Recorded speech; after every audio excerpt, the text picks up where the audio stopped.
They laughed like it was the funniest joke of the night.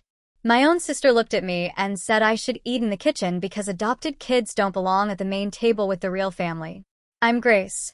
I'm 28, and I sat there staring at the people I've loved my entire life as they wiped tears from their eyes, amused, while something inside me quietly shattered. I kept my expression steady, reached into my bag, pulled out an envelope, and set it down carefully on Mom's delicate china. "You might want to call your lawyers," I said calmly. "Tomorrow, we're all meeting about Mom and Dad's estate." Before I tell you what happened next, tell me in the comments where you're watching from. And if you've ever felt like a stranger in your own home, make sure you like and subscribe. Trust me, you'll want to hear this. But that night wasn't the true beginning. The real story started 6 months earlier, when everything began to fall apart. Mom and Dad caught COVID-19 within days of each other. My 3 older siblings, Michael, Sarah, and Jennifer, kept their distance, insisting they needed to safeguard their own health. I was the one who packed a suitcase and moved back home to take care of them. I left my children with my husband, David, and spent endless days and nights at the hospital. Each of my siblings had an excuse. Michael claimed his position at the bank was too important to risk. Sarah said her twins couldn't manage without her. Jennifer admitted she simply couldn't handle seeing our parents so sick. But I was there, every day, holding their hands, speaking to specialists, making the unbearable decisions about ventilators and treatments no one else wanted to face. The nurses knew me by name. The doctors looked to me whenever something critical had to be decided. When Mom needed consent for an experimental procedure, it was my signature on the form. When Dad declined suddenly and someone needed to stay overnight, I slept in that rigid hospital chair, my body aching from exhaustion. While my siblings sent flowers and occasional texts asking for updates, I lived the nightmare firsthand. I watched the 2 people I loved most slowly slip away, no matter how hard we fought. Mom died on a Tuesday morning. I was holding her hand, promising I'd take care of Dad and make sure he wasn't alone. 3 days later, he followed her. I'm almost certain his last words were, "Take care of Grace." At the time, I assumed he meant he hoped my siblings would support me through the grief. I had no idea what he truly meant, or what he and Mom had quietly put in place during those final months. The funeral felt surreal, like a carefully staged scene from a movie. My siblings stood front and center, putting on dramatic displays of sorrow, soaking up sympathy as though they'd been the devoted ones at the hospital bedside. People praised their strength, thanked them for their dedication, told them how brave they'd been. I stood there, drained from half a year of sleepless nights and caregiving, feeling invisible in my own parents' farewell. Being adopted into a family that already has biological children teaches you certain lessons early. No matter how deeply your parents love you, your siblings find subtle ways to remind you that you're different. At first, it's small. Playground comments like, "You're not really our sister," or "Mom and Dad chose you from strangers." It sounds harmless when you're young, but the sting lingers. As we grew older, the exclusion became quieter and more refined. The kind you can't call out without being labeled oversensitive. Family photos taken without telling me. Holiday gatherings I only discovered through social media. Conversations that abruptly ended when I entered the room. I'd stand there with a polite smile, fully aware that the bond they shared didn't quite include me.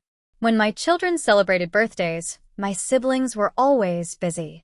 Yet somehow, they never missed each other's events. Each slight seemed small on its own. Together, they carved out a painful truth. I was always almost family. Accepted, but never fully embraced. Mom and Dad were different. They made sure I never questioned my place. Dad spent hours at the kitchen table helping me with homework, patient even when I struggled. Mom was my anchor. When I was 16 and heartbroken, she held me and swore she'd give that boy a piece of her mind. They never missed a milestone. Their pride in me was constant and unconditional. They were my safe harbor in a house that often felt like rough seas. Proof that being chosen could mean being loved even more fiercely. Whenever anyone made a careless remark about my adoption, Mom would fix them with that unmistakable glare and say, Grace is our daughter in every way that matters. Family isn't about blood. It's about love.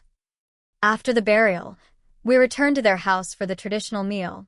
Sitting in that dining room without them felt wrong.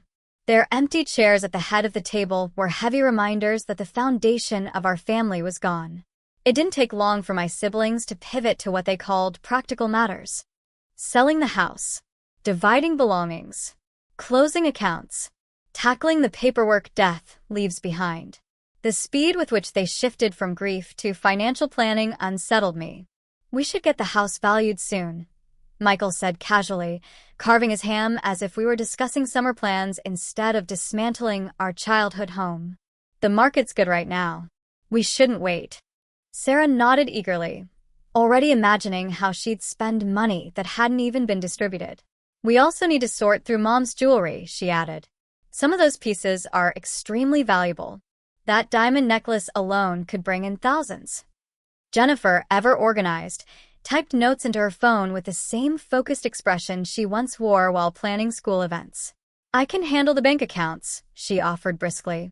"Given my experience, I know how to manage that." I sat there feeling sick as they carved up our parents' lives like a buffet.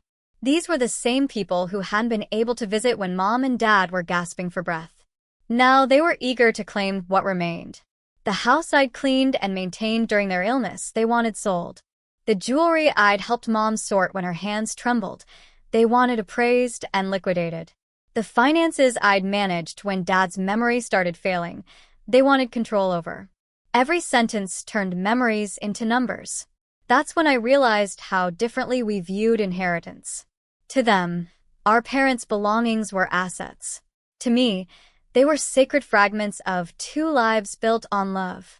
Jennifer finally broke the tension with that polished smile I knew so well, the one that always came before something cutting.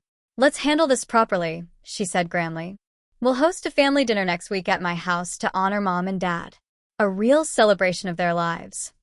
Michael and Sarah agreed instantly, already talking about bringing their spouses and children, envisioning a perfect family photo opportunity.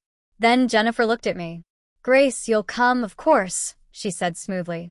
"Maybe you could take care of the cooking. Mom always said you were the best in the kitchen. It would be such a meaningful tribute." It sounded kind. It wasn't. The message was clear: attend, but know your role. Contribute, but don't expect recognition. "Oh, that's perfect," Sarah added brightly. "And could you bring those dinner rolls Mom loved? The ones from that bakery near you? She always raved about them." Looking back, the signs were obvious. The hushed conversations that stopped when I entered. The private phone calls. The sudden enthusiasm for a gathering that required my effort, but not my opinion. But I was grieving. Still raw. Still desperate for connection. So I agreed like I always did. I spent 3 days preparing. Cooking Mom's favorite dishes from scratch. Buying expensive wine I really couldn't afford. Even scheduling a hair appointment so I'd look put together for what I hoped would be a sincere evening of remembrance. When I arrived at Jennifer's immaculate suburban home, arms full of food, my heart carried cautious hope. Maybe shared loss would finally bring us closer. Maybe losing Mom and Dad would remind us that we still had each other. For a while, it almost felt real. We shared stories, laughed at their quirks, talked about preserving traditions. The tension eased, replaced by warmth I hadn't felt in years. I even wondered if I'd been unfair in holding on to resentment. I should have known better. The shift happened during dessert. I brought out Mom's famous apple pie, the one she taught me to bake when I was 12, standing on a stool beside her as she showed me how to pinch the crust just right. As I served neat slices onto Jennifer's fine china, she stood and cleared her throat. The room fell silent. That familiar heaviness settled in my stomach, the warning that I was about to be reminded of my place. "Before we finish tonight, there's something we need to address," Jennifer began, her voice dripping with sweetness. "You know that dreadful feeling when you sense something terrible coming, but you're powerless to stop it?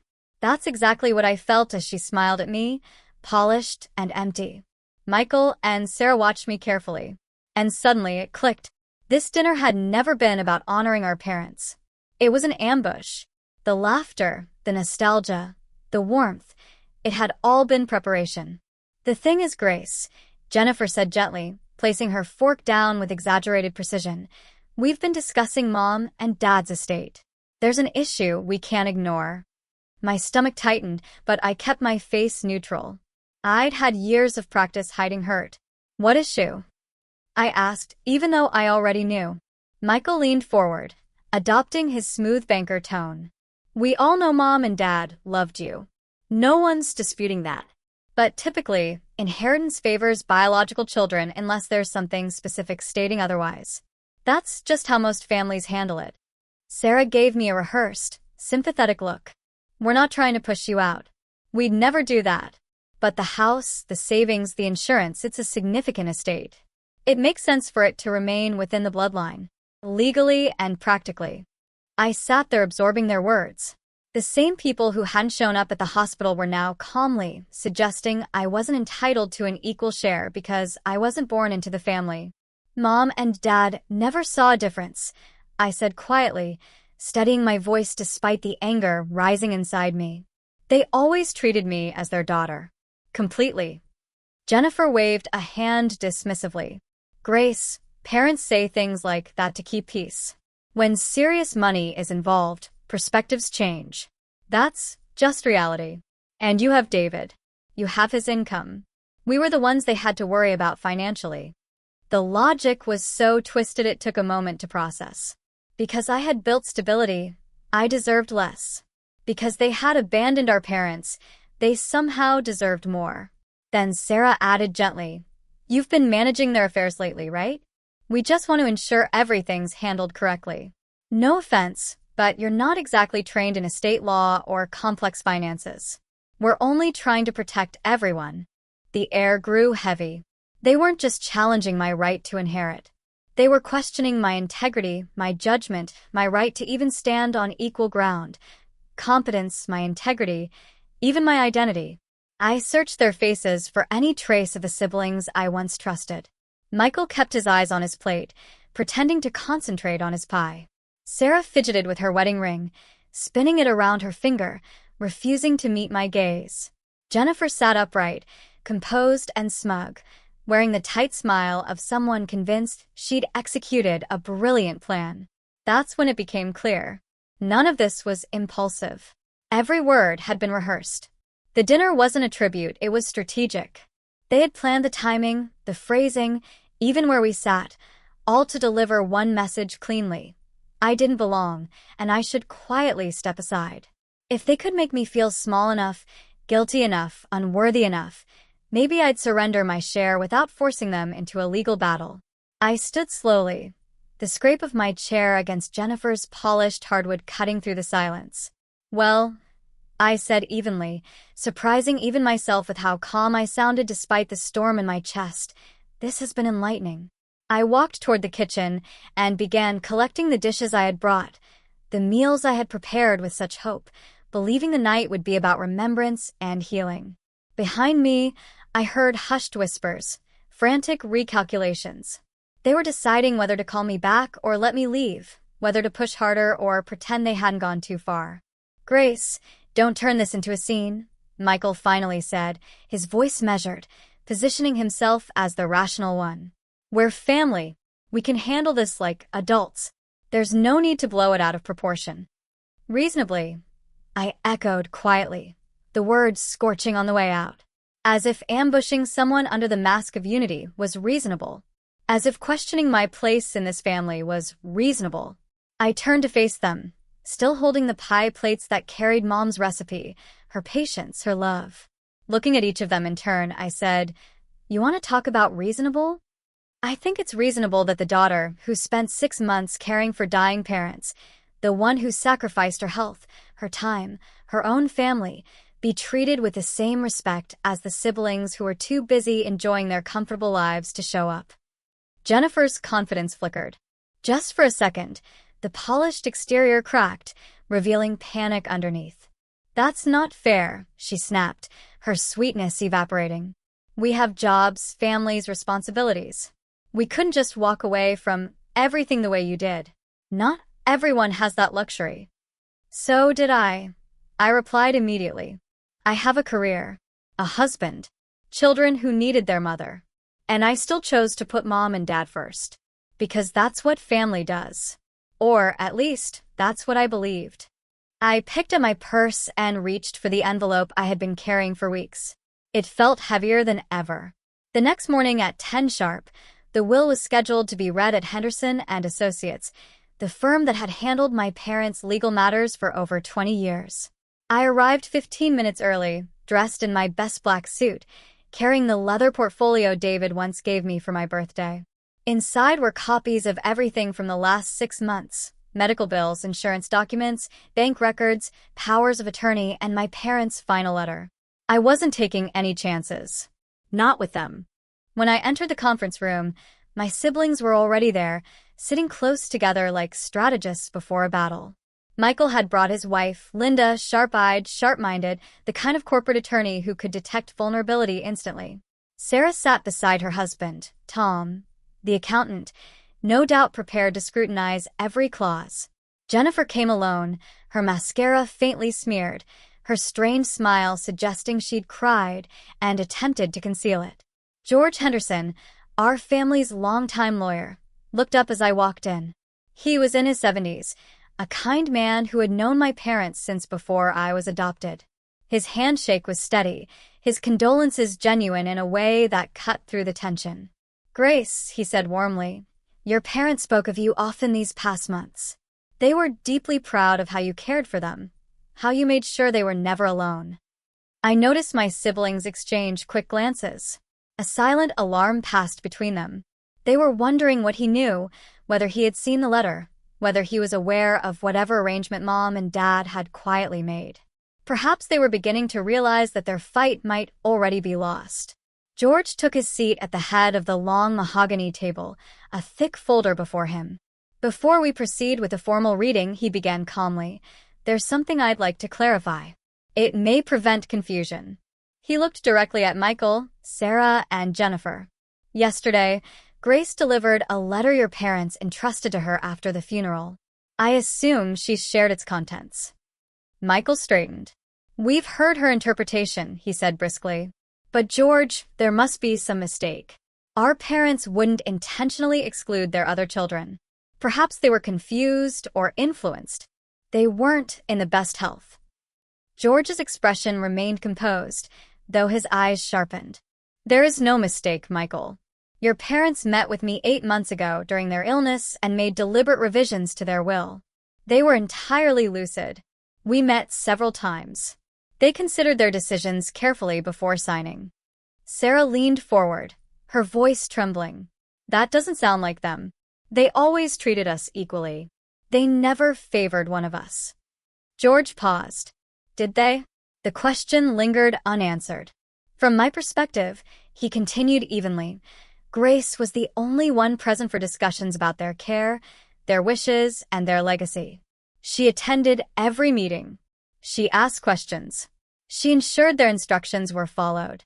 The silence that followed was absolute. Then he opened the will and began reading.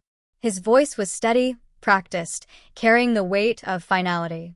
The legal language was formal and dense, but the meaning was unmistakable.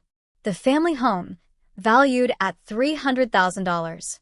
Investment accounts totaling $180,000. Life insurance benefits amounting to $200,000. All of it was left to me.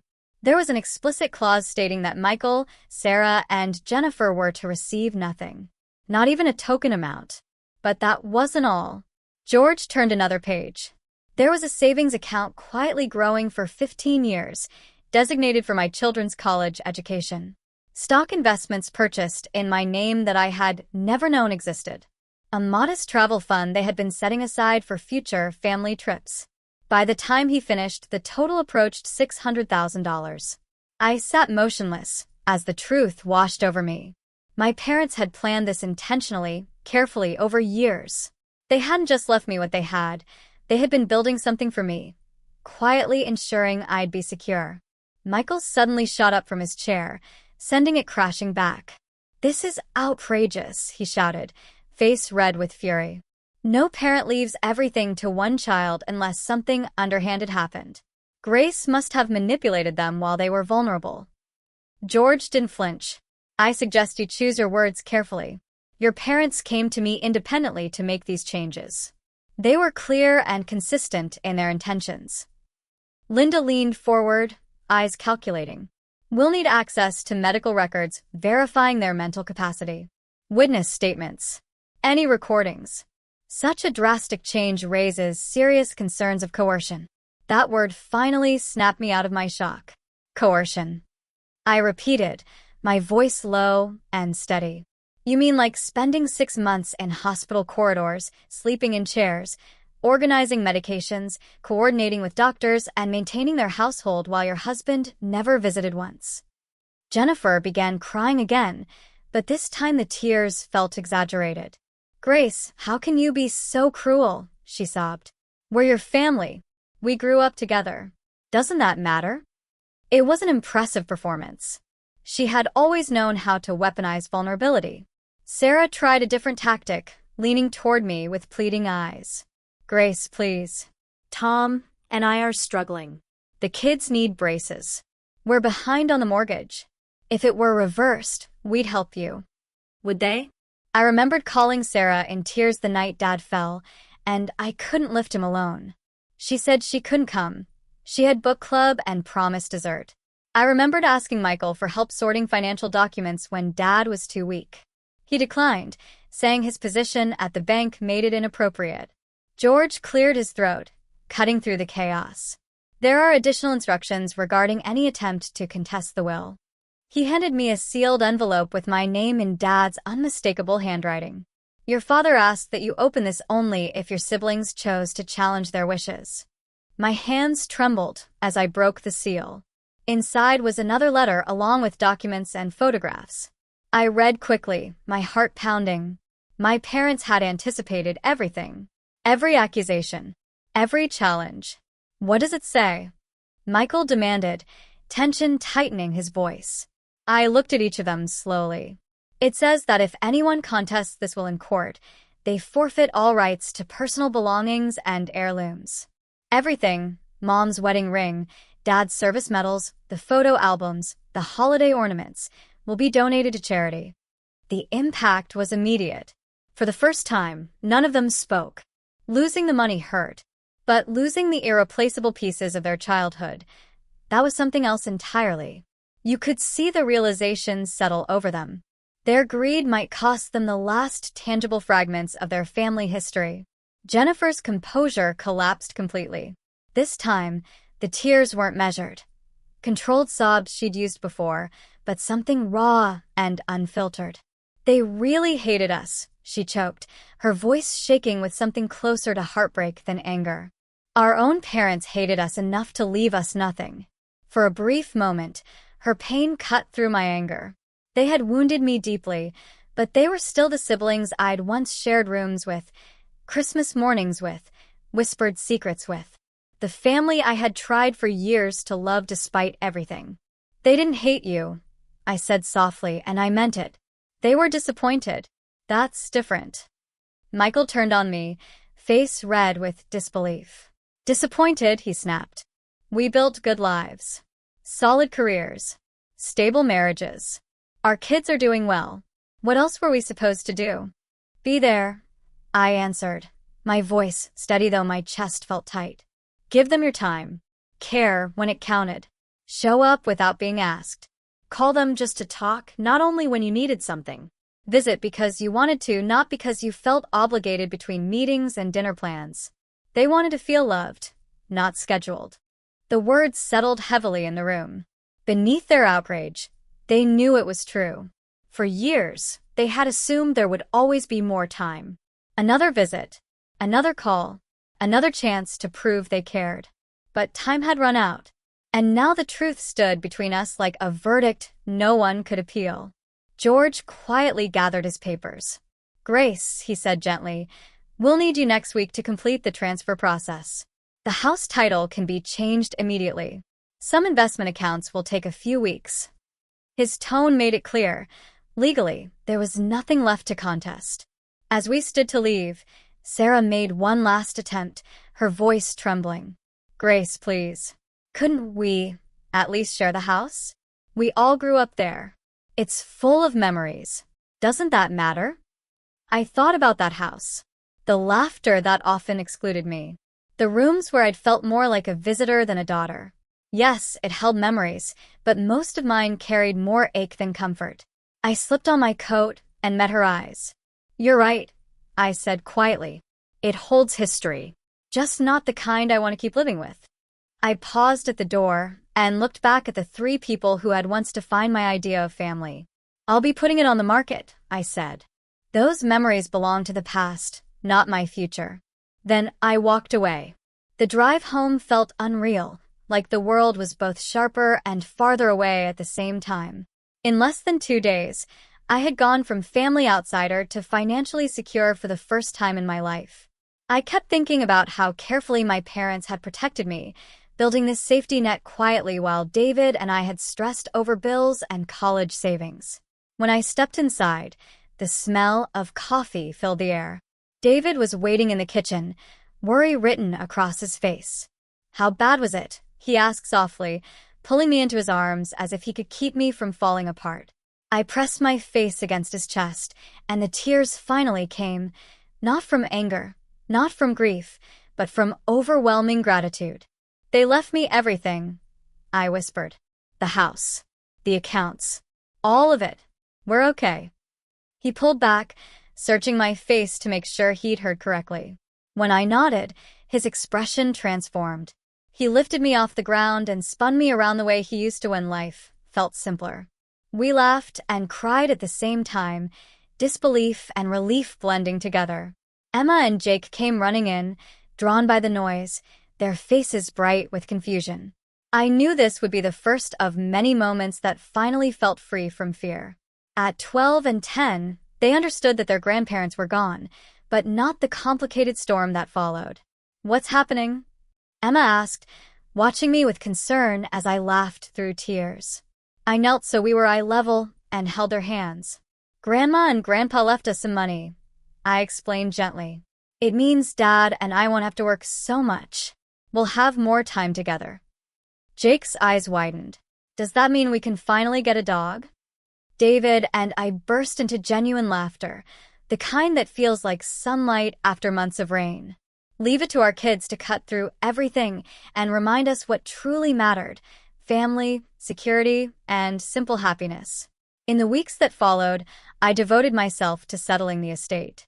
The house needed repairs, cleaning, mountains of paperwork, and sorting through decades of belongings filled with both warmth and ghosts. It was draining but necessary, my final act of care for the two people who had given me everything. My siblings didn't disappear quietly.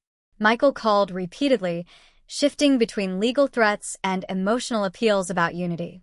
Sarah showed up at my door twice unannounced, mascara smudged, pleading because of her financial struggles. Jennifer tried a softer tactic, sending flowers and sympathy notes as if gestures could erase years of hurt. But I didn't bend.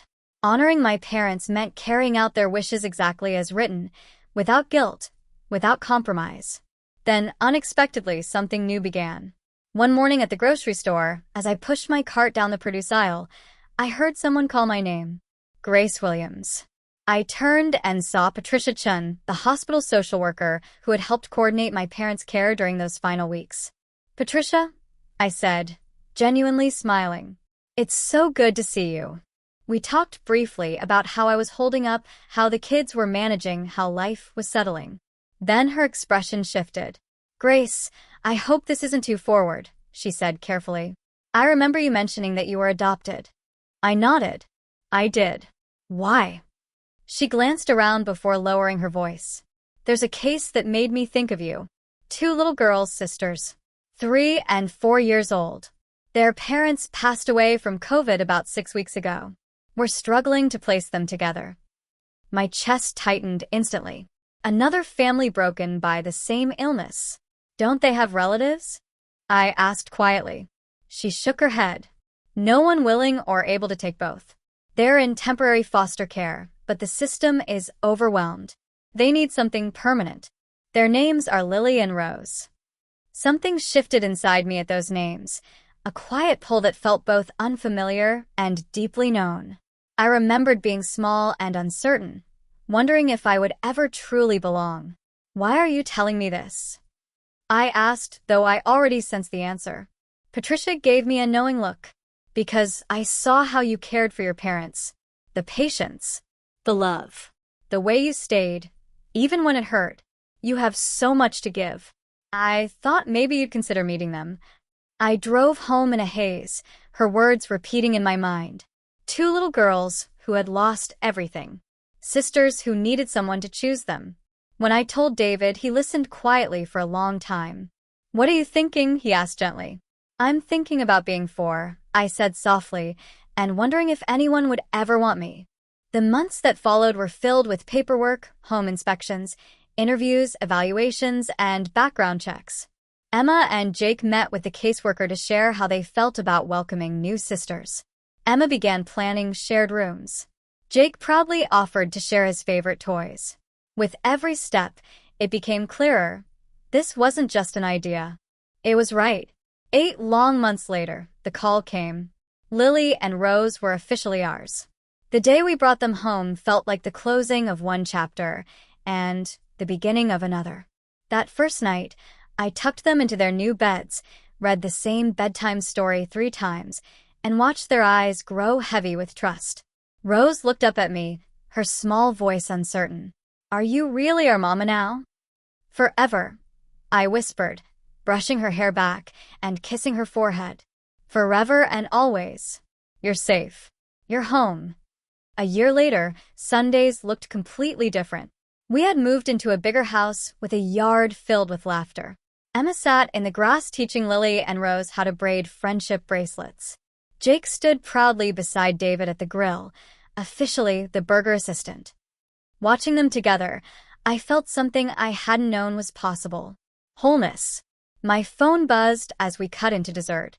Jennifer's name flashed on the screen. I hesitated, then answered. "I saw the adoption announcement," she said softly. "You looked happy."